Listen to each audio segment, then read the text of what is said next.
Hello दोस्तों, मैं रेशु आपका मेरे चैनल लर्न विद रेशु में स्वागत करती हूँ। Welcome back to my channel. Hello दोस्तों, आज मैं आपके सामने एक नए टॉपिक पर वीडियो लेकर आई हूँ जिसका नाम है मेथड ओवरराइडिंग इन पॉलीमॉर्फिज्म।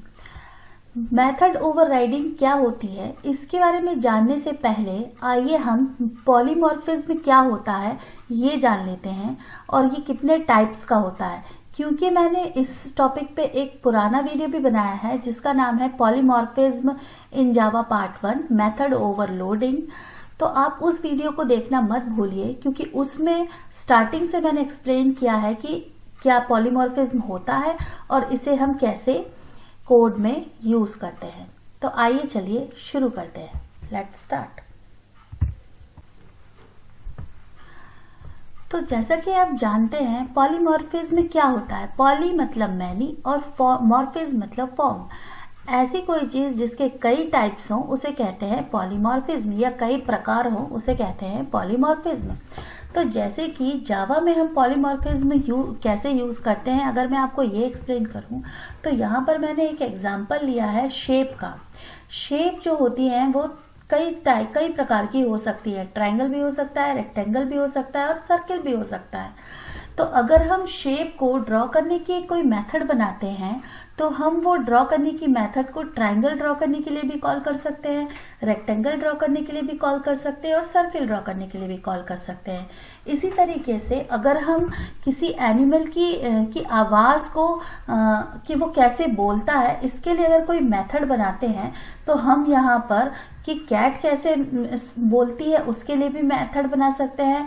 उसका रिटर्न होगा कि म्याऊ, और डॉग कैसे बोलता है वुफ, ये भी रिटर्न करने के लिए एक मेथड बना सकते हैं। तो अब बात करते हैं कि पॉलीमॉर्फिज्म कितने टाइप के होते हैं। पॉलीमॉर्फिज्म कंपाइल टाइम पॉलीमॉर्फिज्म भी होता है और रन टाइम पॉलीमॉर्फिज्म भी होता है। ये दो टाइप का होता है। इसे कंपाइल टाइम पॉलीमॉर्फिज्म को स्टैटिक या अर्ली बाइंडिंग पॉलीमॉर्फिज्म कहते हैं, और इसे ही मेथड ओवरलोडिंग का कॉन्सेप्ट कहते हैं कि मेथड ओवरलोडिंग कैसे परफॉर्म की जाती है या कंपाइल टाइम पॉलीमॉर्फिज्म कैसे परफॉर्म किया जाता है। ये मैंने मेरे पिछले वीडियो में आपको एक्सप्लेन किया है। आज के वीडियो में मैं आपको बताऊंगी कि कैसे रन टाइम पॉलीमॉर्फिज्म यूज किया जाता है जावा में, जिसे हम डायनेमिक या लेट बाइंडिंग भी कहते हैं, और इसे हम मेथड ओवरराइडिंग भी कहते हैं।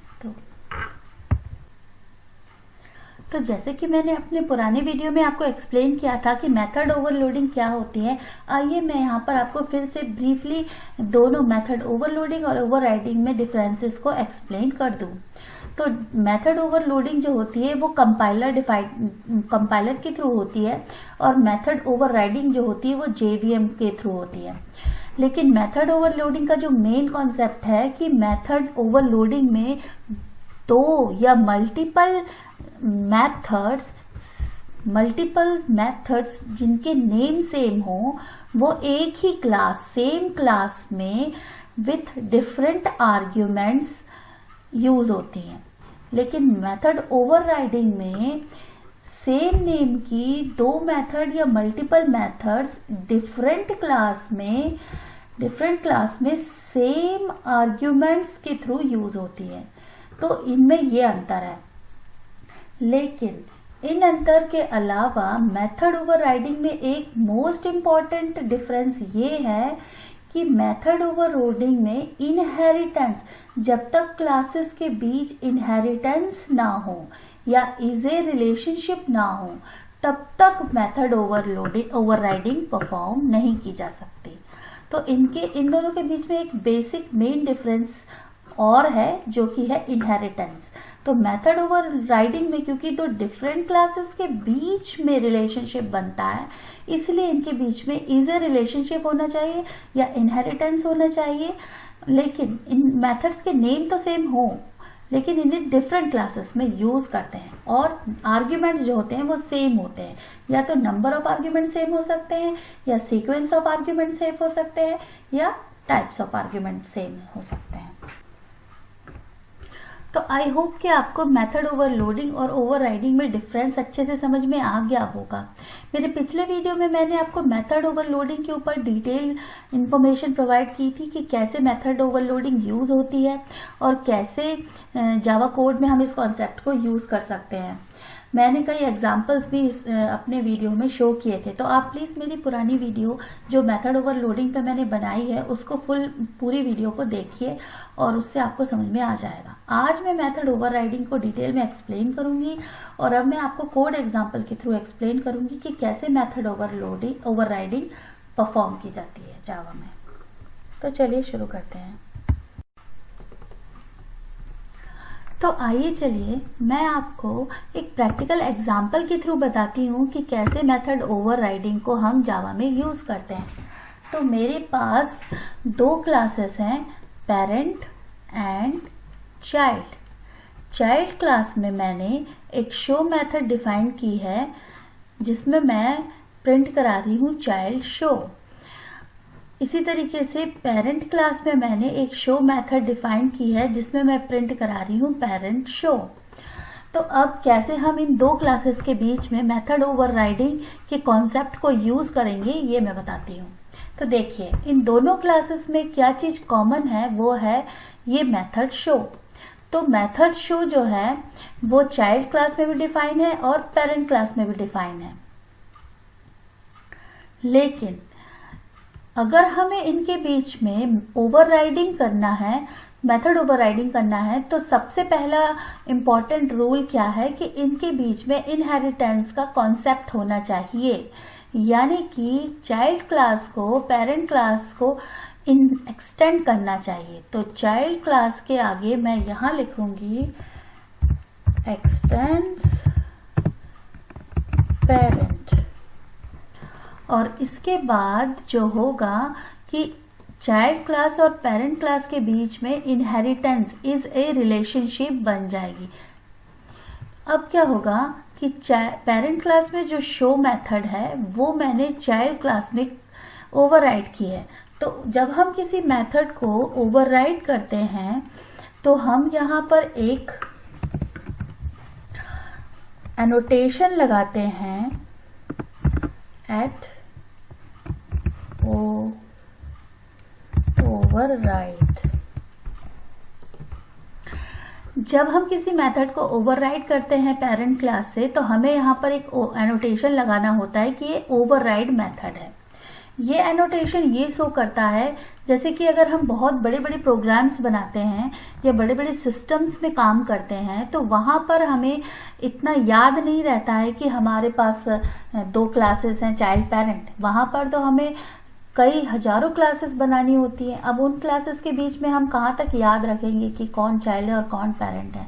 तो इसीलिए वहाँ पर हम एनोटेशंस का यूज करते हैं ताकि हमें पता हो कि ये ये मेथड ओवररिडन है।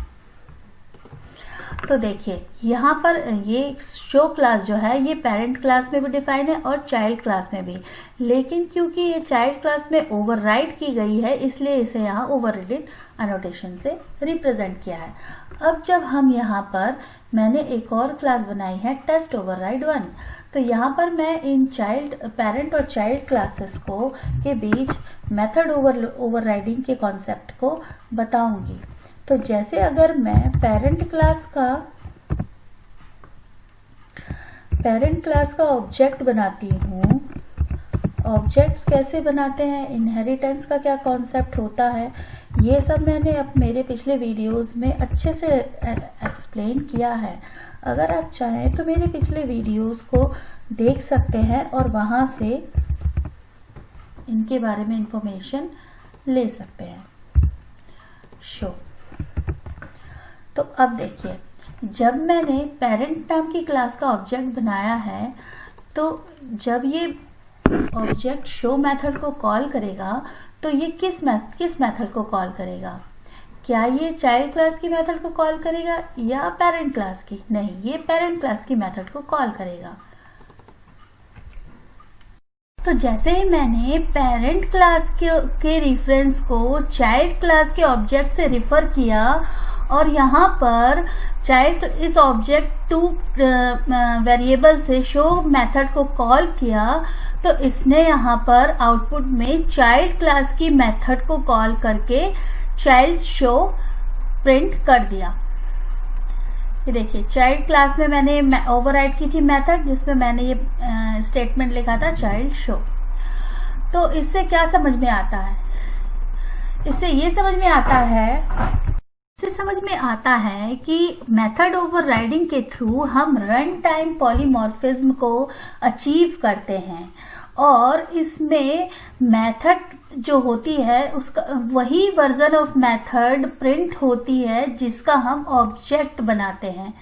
जैसे कि मैंने यहाँ शो किया है कि जब मैंने पेरेंट टाइप के ऑब्जेक्ट को पेरेंट टाइप के पेरेंट से रिफर करके ऑब्जेक्ट बनाया, तो इसने पेरेंट क्लास की मेथड को शो किया। लेकिन जब मैंने पेरेंट टाइप के ऑब्जेक्ट 2 को चाइल्ड क्लास के ऑब्जेक्ट से रिफर किया, तो इसने चाइल्ड क्लास की मेथड को शो किया। तो ये इसी तरीके से हम मेथड ओवरराइडिंग के थ्रू डिफरेंट क्लास के बीच में रिलेशनशिप अचीव करते हैं। अब मेथड ओवरराइडिंग के रूल्स क्या होते हैं? मेथड ओवरराइडिंग का जो सबसे पहला रूल है वो ये है कि मेथड ओवरराइडिंग में एक्सेस मॉडिफायर अलाउ होते हैं। बट कैसे? अगर मेथड ओवरराइडिंग में पेरेंट क्लास के मेथड का एक्सेस मॉडिफायर पब्लिक है, तो चाइल्ड क्लास की मेथड उसे ओवरराइड कर सकती है with public keyword access modifier. But अगर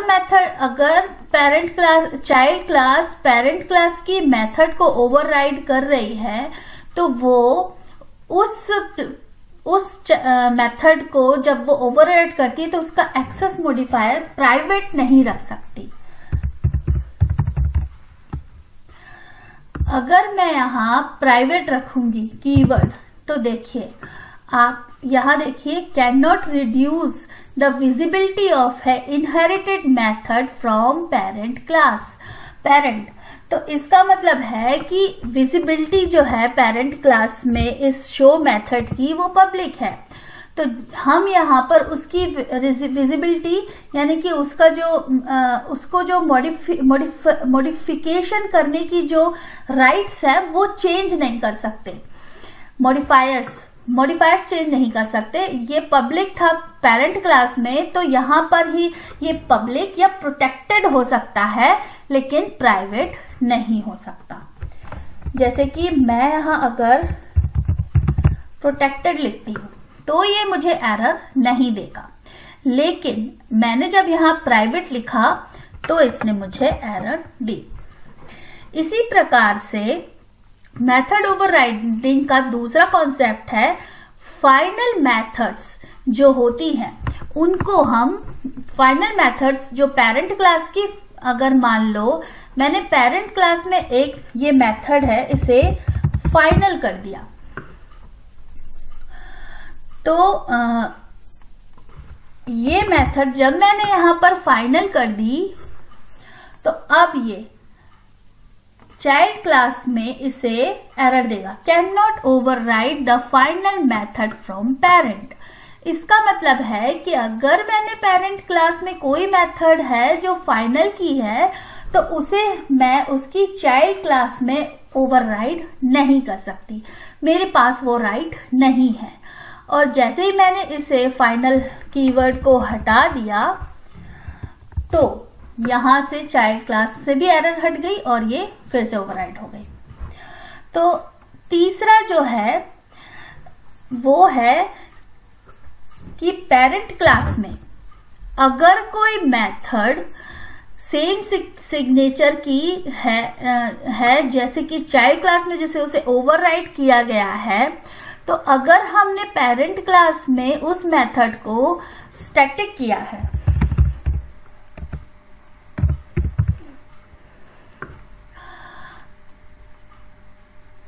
नहीं सॉरी, पेरेंट क्लास में अगर मैं इस मेथड को स्टैटिक करूंगी तो मैं इसे चाइल्ड क्लास में ओवरराइड नहीं कर सकती। क्या बोला है कि the method shown of a child must override और इम्प्लीमेंट ए सुपर टाइप मेथड। इसका मतलब ये है कि जब मैंने पेरेंट क्लास में इस मेथड को स्टैटिक कर दिया तो ये जो है चाइल्ड क्लास में फिर ओवरराइड नहीं होगी, यानी कि मुझे ये एनोटेशन ओवरराइड हटाना होगा। और जब मैंने एनोटेशन ओवरराइड हटा दिया तो मेरा एरर भी चला गया। इसका मतलब है कि इस मेथड को यहाँ पर डेटा हाइडिंग के कॉन्सेप्ट को रिप्रेजेंट किया है कि जब मैंने ड्राइव्ड क्लास से एक स्टैटिक मेथड को रिफाइन किया है तो वो मेथड ओवरराइड नहीं होती है, ये हिडन हो गई। तो देखिए यहाँ एरर चला गया। तो ये था डेटा हाइडिंग का कॉन्सेप्ट, मेथड हाइडिंग। अब मैं चौथा इसका फीचर बताती हूं कि प्राइवेट मेथड, जो पेरेंट क्लास में अगर मैंने कोई मेथड प्राइवेट, यहां पर मैंने प्राइवेट मेथड बनाई है, तो इस मेथड को मैं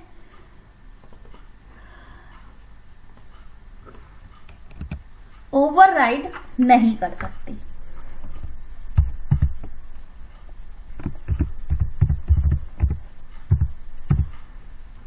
तो यहां देख रहे हैं आप, जैसे ही मैंने एनोटेशन ओवरराइड का लगाया तो मुझे यहां एरर आने लगी कि the method show of type child must override और implement a super type method.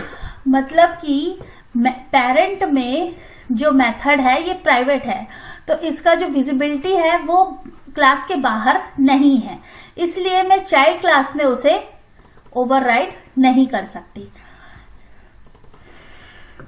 और इसलिए मैंने जब यहाँ पर इस मेथड्स को कॉल किया है तो यहाँ पर इसकी विजिबिलिटी जो है, मतलब यहाँ क्या लिखा है कि the method show from the type parent is not visible, तो यहाँ पर ये विजिबल नहीं होगी। क्यों? क्योंकि जब भी हम किसी वेरिएबल या मेथड को प्राइवेट कर देते हैं तो उसकी विजिबिलिटी सिर्फ उसी क्लास के अंदर होती है, उसके बाहर नहीं। इसका पांचवा फीचर ये है कि पेरेंट क्लास में डिफाइन की हुई मेथड को हम सब क्लास में कैसे इन्वोक कर सकते हैं? शो कीवर्ड के थ्रू भी इन्वोक कर सकते हैं। तो जैसे कि अगर मैंने पेरेंट क्लास से प्राइवेट कीवर्ड ये एक्सेस मॉडिफायर हटा दिया और अब मैं क्या करती हूं, चाइल्ड क्लास में जो मैंने यहां मेथड ओवरराइड की है शो, तो मैं इसमें ही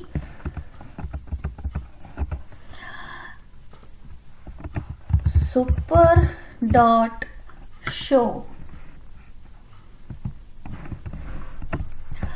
इस चीज को कॉल करके, सुपर कीवर्ड को यूज करके मैं पेरेंट क्लास की मेथड को भी कॉल कर सकती हूँ। तो जब मैं यहाँ पर, जैसे यहाँ पर मैंने ये ऑब्जेक्ट B2 बनाया है, B2 डॉट शो, तो जब ये चाइल्ड क्लास की मेथड शो को कॉल करेगा तो ये इसके साथ साथ पेरेंट क्लास की मेथड को भी कॉल करेगा।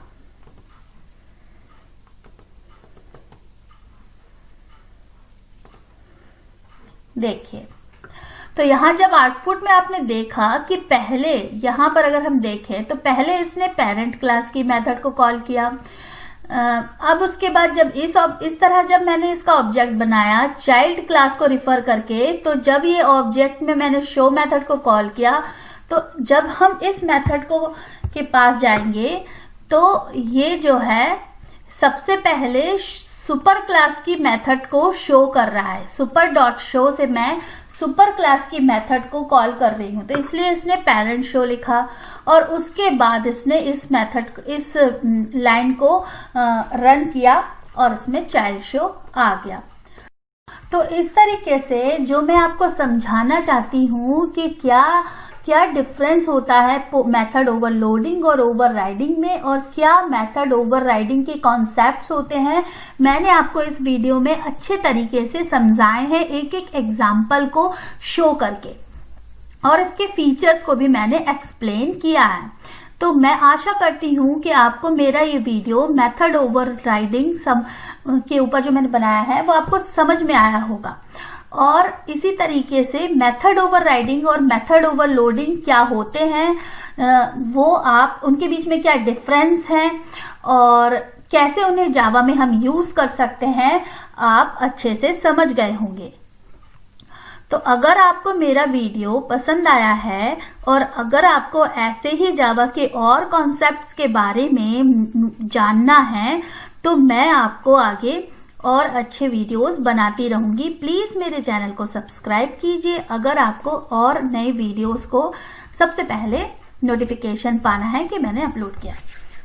मैं यहाँ पर बहुत ही सिंपल हिंदी बोलती हूँ, क्योंकि जब हम हिंदी में लिखते हैं कि ये वीडियो हिंदी में एक्सप्लेन करेंगे, और कई वीडियोस ऐसे होते हैं जो इतनी शुद्ध हिंदी बोलते हैं कि कभी कभी लोग समझ ही नहीं पाते।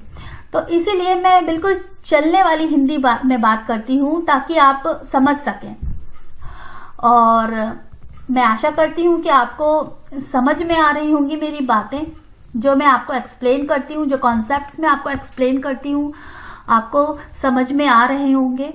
और प्लीज आप मेरे वीडियोस के कमेंट बॉक्स में कमेंट करके मुझे आपका सजेशन बताइए कि क्या आपको कोई वीडियो क्वालिटी या वॉइस क्वालिटी में कोई प्रॉब्लम है सुनने में या देखने में, कि मेरी वीडियो साफ नहीं दिख रहा है, या कुछ भी अगर आपको डाउट है या कोई कमेंट है कि मुझे इस तरीके से अपने वीडियोस को और बेटर करना चाहिए या क्या इम्प्रूवमेंट्स करने चाहिए, तो आप प्लीज मुझे कमेंट करके बताइए।